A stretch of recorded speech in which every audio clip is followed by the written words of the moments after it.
Fala galera, tudo bem com vocês? Vou fazer um vídeo aqui, tentar ser o mais rápido possível em dois assuntos. O primeiro é sobre o sorteio da Libertadores. O São Paulo vai enfrentar um grupo aí traiçoeiro e ao mesmo tempo que parece ser acessível.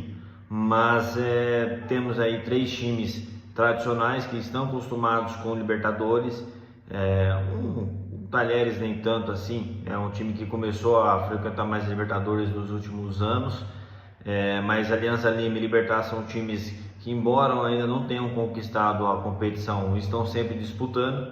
O Alianza é um dos principais times, se não o principal time do Peru, ao lado do Sporting Cristal.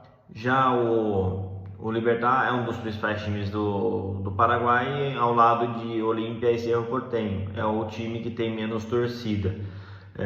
Mas é um time que está sempre disputando a Libertadores. É um time mais velho, é um time mais malaco, mais malandro, experiente.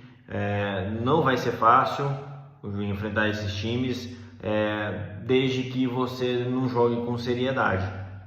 Jogando com seriedade dá para passar em primeiro com tranquilidade, inclusive contra o próprio Alianza Lima, que tecnicamente é o pior dos três adversários que o São Paulo vai enfrentar. Também tem centroavantes famosos e experientes, que eles sozinho, o Guerreiro sozinho, o Barco sozinho, claro que não é a questão da preocupação deles, como falar assim, o São Paulo está com medo de um atacante de 42 anos que mal consegue correr mais. Não é essa a questão, é a questão deles passar essa experiência que eles têm para os seus companheiros de time.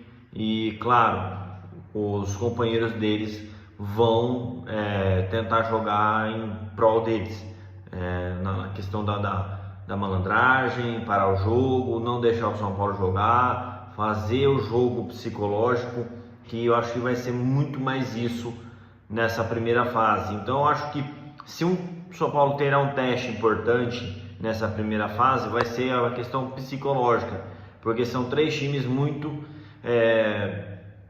experientes. O Talheres é um time um pouco mais jovem do que os dois, o Libertad e o Alianza Lima, mas é um time argentino.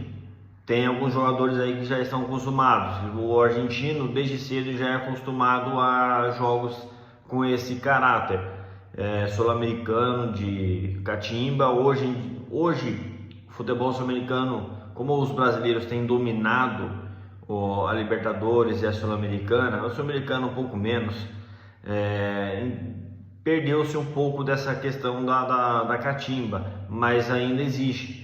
E a gente sabe que na Libertadores a arbitragem deixa o jogo correr mais, permite mais a cera, dá pouco acréscimo, e na Libertadores a arbitragem não está nem aí. Se o goleiro fez cera, ele vai punir, ou às vezes não, alguns punem, mas às vezes não. E não tem essa de 10 minutos de acréscimo porque o adversário fez cera. Se você não fez gol nos 90 minutos, o problema é seu. Então uma mentalidade que hoje existe na Sul-Americana, na Libertadores, e o São Paulo vai ter que lidar com isso, porque como eu disse, são três times bem experientes, inferiores tecnicamente, mas vai ser muito mais um jogo psicológico. A gente tem exemplos aí, os brasileiros que entram na Libertadores, que claro, estou falando do rival, tá? Claro que o rival nosso lá de Itaquera não tem tradição que o São Paulo tem na Libertadores. Aliás, eles não têm tradição nenhuma na Libertadores e eles assumem isso com tranquilidade. Mas é um time, no papel, é um time que era para estar na fase de grupos. Não tá porque não levou a sério a Libertadores. E na Libertadores é assim: não jogou sério, meu amigo, você vai se enroscar com qualquer time que vem pela frente. Olha o São Paulo contra o Binacional em 2020. São Paulo contra o próprio Talheres em 2019. Talheres que que não tinha hoje essa força que tem ainda, não tem esse costume. Olha o São Paulo contra o Colón em 2018. Então, o próprio São Paulo tem vários exemplos aí de que, se não é levado a sério, se não joga a sério, você vai se enroscar com qualquer time. Então, por que o Palmeiras e o Flamengo têm chegado bastante na Libertadores?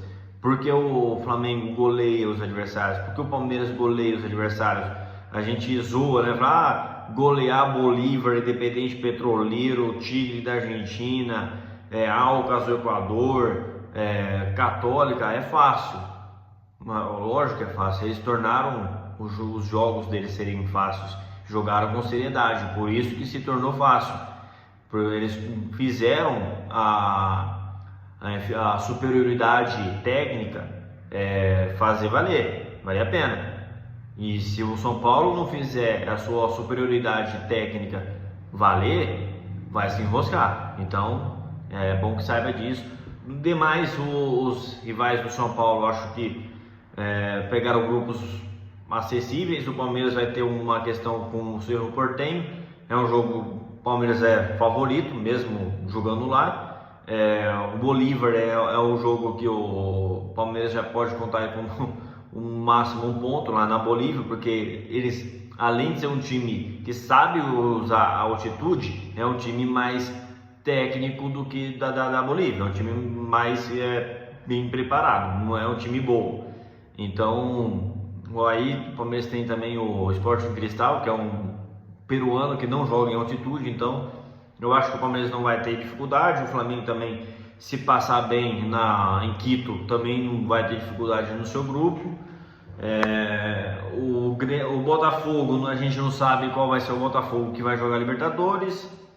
O Fortaleza, eu acho que, se estrear bem em casa, tende a se encaminhar bem. Agora, se tropeçar em casa no primeiro jogo, vai ter problema, vai ter dificuldade. O Inter e o Bahia, muita gente fala assim, nossa, o Inter e o Bahia deram azar porque pegaram o grupo da morte. Eu acho o contrário. Eu acho que o Nacional e o Atlético Nacional que se deram mal, porque o Bahia e o Internacional são muito superiores aos dois. A não ser que o Bahia, pela falta de experiência nessa competição, e o Internacional se trombem sozinhos no grupo, mas tende a ser os dois a se classificarem para a próxima fase. Eu vou ficar muito surpreso se o Bahia ou o Internacional, um dos dois ou os dois, ficarem de fora das oitavas de final. Demais, eu acho que o sorteio foi ok, os grupos bem equilibrados. Não tem um bicho papão, mas também não tem um saco de pancadas. Inclusive no grupo de São Paulo, a Alianza Lima não é um saco de pancadas, pode vir tornar a ser, desde que os adversários superiores a ele joguem com seriedade. Agora vamos para um outro assunto, esse aqui é um pouquinho até mais rápido, que é sobre o Dorival Júnior. Eu vejo muita gente falando, depois do sorteio, inclusive, da Libertadores, o São Paulo pegou um grupo que teoricamente é fácil, mas com o Zubeldia vai se tornar difícil. Eu entendo que a galera esteja insatisfeita com o Zubeldia, eu também estou com o trabalho. Eu acho que o São Paulo precisa evoluir, principalmente na construção de jogo, ele precisa melhorar isso, mas como mudou o esquema recentemente, eu tenho essa questão da adaptação. Mas, cara, o Zubeldia conhece competição sul-americana e a Libertadores do São Paulo ano passado, desde que ele chegou, o São Paulo foi uma Libertadores, não passou vexame nenhum, muito pelo contrário, fez uma Libertadores bem consistente, foi eliminado de maneira digna, eliminado pelo campeão nos pênaltis. E no jogo da volta, no jogo de ida, muita gente falou assim, nossa, o São Paulo se escapou num massacre. Mas eu, olhando depois friamente o jogo, claro, o São Paulo não conseguiu passar no meio de campo no primeiro tempo, mas o Botafogo foi muito mais chute de fora da área e chute torto, pequeno dentro da área. Teve uma bola na trave, o restante, duas defesas do Rafael. Então, não foi tão massacre assim, mas enfim, o São Paulo jogou de igual para igual com o Botafogo. No segundo tempo equilibrou o jogo. No jogo da volta também, que foi um jogo equilibrado. O São Paulo até teve as melhores chances para vencer o jogo no tempo normal. E no restante, contra o Nacional, passou jogando pelo gasto. Na fase de grupos passou de maneira tranquila, sem quando perdeu contra o Tajeres, muita gente falou assim: ó, São Paulo não vai passar de fase. Ganhou do Cobressal com o Carpini ainda, mas era unânime. Nunca vi no Morumbi tanta gente assim. Eu não vi nenhuma pessoa falou assim: não, mas e se eu acho que o Carpini deveria ter mais uma chance? Não, era unânime. O torcedor de São Paulo, eu acho que eu nunca vi um torcedor tão amargurado com uma vitória como foi contra o Cobressal, porque o São Paulo não mereceu ganhar aquele jogo, ganhou vamos dizer assim, mas na sorte, em 2 lances jogados para dentro da área, mas ganhou. E o Carpini ganhou do Barcelona fora com autoridade, depois empatou em casa contra eles e aí o São Paulo ganhou também fora do Cobressal, ganhou do Tajeres em casa e classificou sem susto. Então eu acho que a Libertadores do Zubeldia no ano passado foi melhor do que a dos jogadores. A Copa do Brasil pode ser culpa do Zubeldia, mas a Libertadores eu não vejo culpa nenhuma nele. Inclusive eu acho que os jogadores têm muito mais culpa do que ele. Para onde que eu vou nessa conversa em relação ao Zubeldia? Muita gente está preocupada com o Zubeldia, falando que por conta dele o São Paulo corre risco. Eu não sei, não dá para adivinhar, mas o que eu tenho como parâmetro é a Libertadores do ano passado. A Libertadores do ano passado ele foi bem. O São Paulo foi competitivo na Libertadores do ano passado. Agora, muita gente chegou a falar: tem que torcer agora, torcer para o Brasil perder, para o Dorival cair e o São Paulo trazer o Dorival de volta. Galera, eu tenho 2 pontos sobre isso. Primeiro, o Dorival não estava com tanta unanimidade assim, mesmo sendo campeão da Copa do Brasil, não. Eu posso puxar, não sei se tem como filtrar isso no Twitter, mas eu posso puxar isso de alguma maneira na internet, mas a torcida de São Paulo estava bem descontente com o Dorival no final do trabalho dele. Tanto que muita gente discutia se ele deveria começar o ano no São Paulo, porque ele sempre teve fama de treinador de tiro curto. Chega, arruma, ganha e cai fora. Chega, arruma, ganha e cai fora.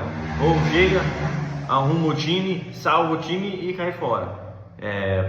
Porque ele nunca teve constância, nunca teve constância na carreira dele. Ele sempre teve trabalhos interrompidos ou pelos times, porque os times perceberam que ele começou a cair de rendimento, porque chega um momento que o Dorival não consegue mais mobilizar o time, porque é uma questão de característica dele, é o perfil dele. Ele é um técnico que ele pega, tipo meio que um paizão, só que ao mesmo tempo é um paizão mais passivo, mais omisso.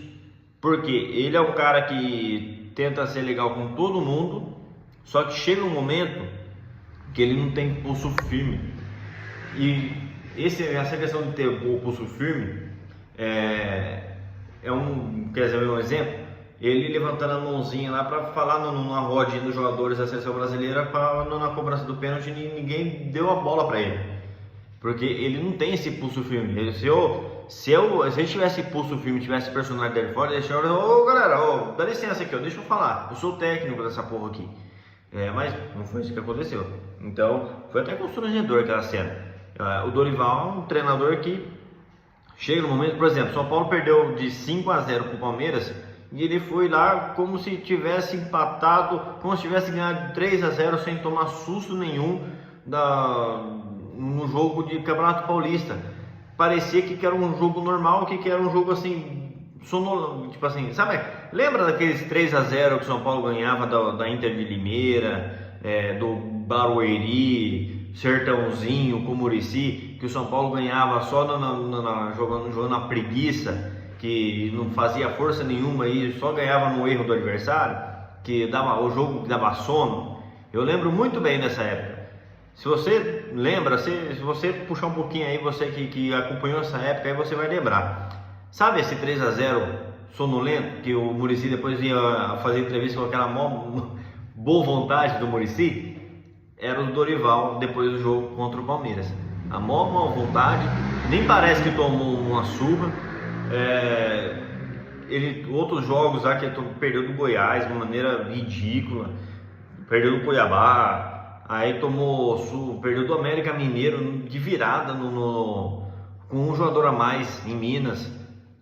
Então, galera, o trabalho do Dorival não foi só mil maravilhas, não. Teve o título, o São Paulo teve bons momentos, mas se a gente for selecionar bons momentos do Dorival, a gente também consegue selecionar bons momentos do Zubeldia e alguns até bons momentos do Carpini. São bem poucos porque o Carpini ficou muito menos tempo que os dois, mas dá para pegar. Então, essa questão de construção de jogada, essas coisas assim, até o Zubeldia também teve. Então, não estou dizendo que o Zubeldia é melhor que o Dorival. Longe de mim falar isso. O Dorival hoje é mais técnico que o Zubeldia. Isso é fato. O currículo fala por si só.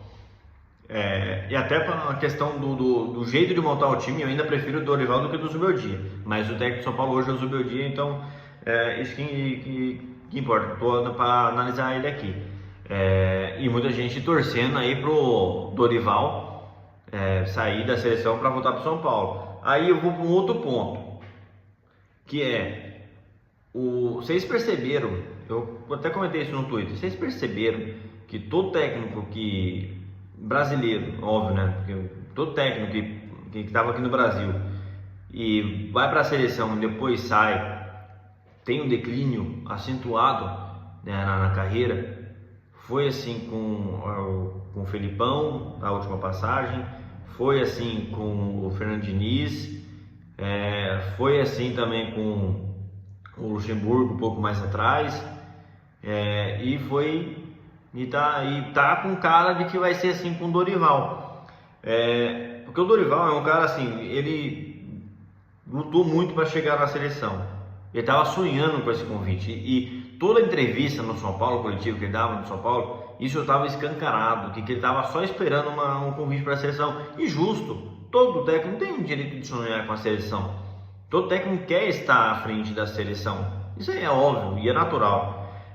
Mas ele chegou o convite e ele foi. E não está dando certo, não está bem. Eu acho que o Dorival ainda não tem tamanho para a seleção brasileira ainda. Eu vou ficar muito surpreso se ele conseguir chegar à Copa. Sinceramente, eu acho que não chega. Só chega se continuar desse jeito. Só chega na Copa se o Edinaldo Rodrigues não achar nenhum outro técnico para colocar no lugar dele. Se não surgir nenhum outro cara que seja unânime, porque no Brasil, na seleção é só questão de popularidade. Mas, cara, eu tenho dúvida se o Dorival vai ter ainda alguma ambição na carreira se ele for demitido da seleção.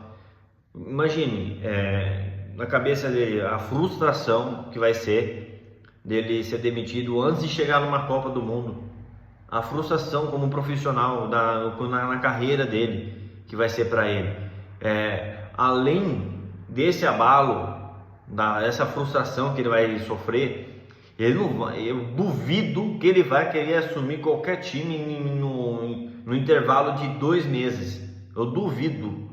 E vai ter time procurando ele, eu tenho certeza absoluta.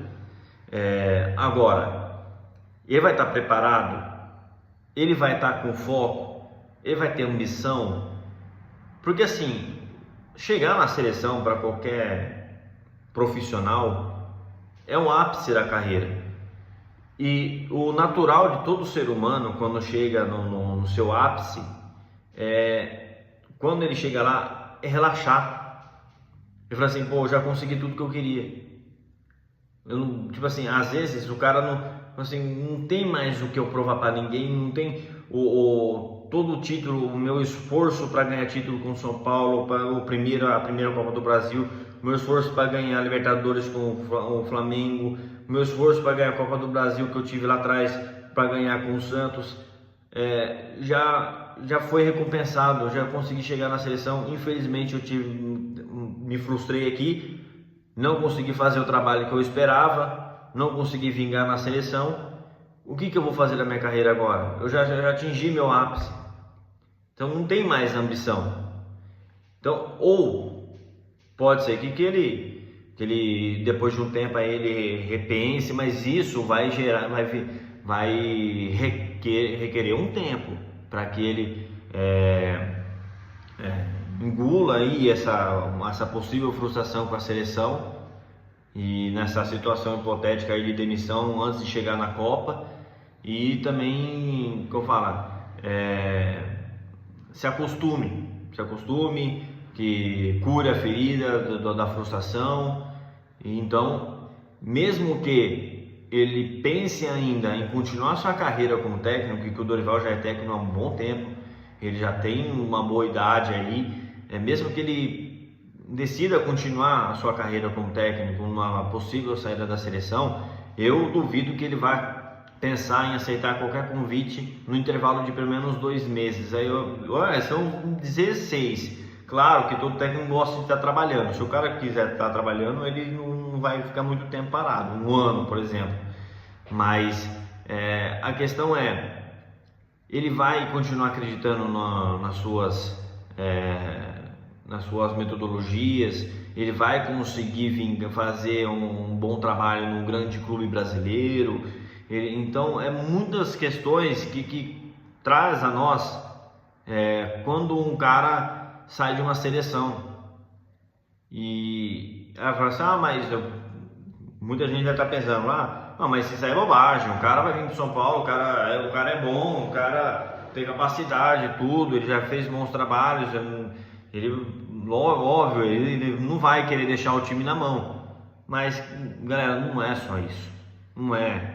É diferente você sair de um time, sair do Flamengo para vir para o São Paulo, sair do Ceará para ir para o Flamengo, sair de um Santos para ir para o Atlético Paranaense, sair de um Palmeiras para ir para o Corinthians. É diferente você sair de um time para o outro, de um time de menor expressão para um time maior, de um time maior para um time menor, e você sair de uma seleção, que é o ápice de um treinador. Quando você chega no ápice, o seu ego está lá em cima, a sua autoconfiança está lá em cima, a sua expectativa vai lá nas cabeças.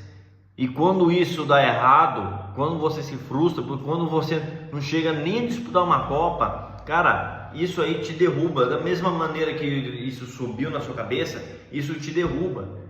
E para digerir isso requer tempo. Isso é para qualquer ser humano. Claro, cada ser humano vai digerir de uma velocidade diferente, vai de acordo com as características, com a personalidade, com o perfil de cada profissional. Mas isso é inevitável.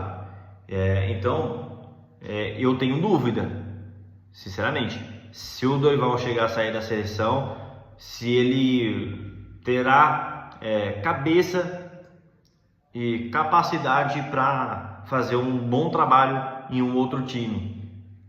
Eu tenho dúvida. Então, cabe a reflexão a vocês aí. E vocês, o que vocês acham? Vocês acham que valeria o risco apostar, demitir um técnico que está com muita gana, com vontade? Vocês podem criticar o Zubeldia do jeito que vocês quiserem, claro, utilizando argumentos justos. Não adianta inventar a narrativa falsa que muita gente faz por aí, narrativa mentirosa, para criticar o técnico.